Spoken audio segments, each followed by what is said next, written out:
امروز ما در دفتر حزب اسلامی با بزرگای حزب اسلامی و مجاهدین حزب اسلامی، استادا و علمای جشیشتیم و در پالوی ما از فامیل های شهدایی که کلش یتیم هستند در اینجا و پدران ازیا قهرمانان کشور بودند به خاطر دفاع از اسلام، به خاطر دفاع از وطن.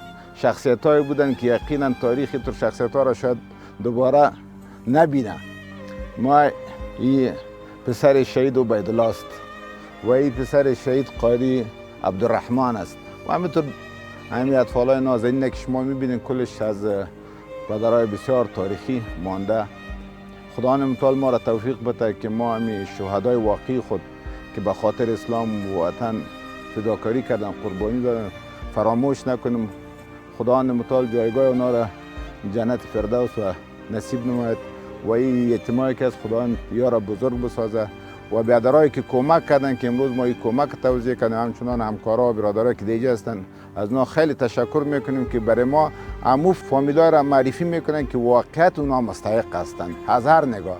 از نگاه ازی هم که به خاطر دفاع از کشور و اسلام قربانی داده و مستحق تر است و هم از نگاه ازی که با وضع بسیار سخت دوچار هستند و اینا خودشان بجای به کدام جای نمیره که برای ما کمک کنه و هنوز هم شاید به میجا حاضر نشه به خاطر گرفتن کمک.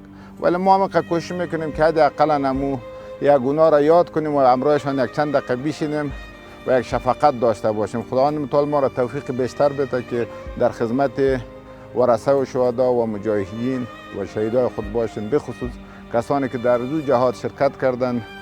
خداوند اجر پاداش عظیم بده.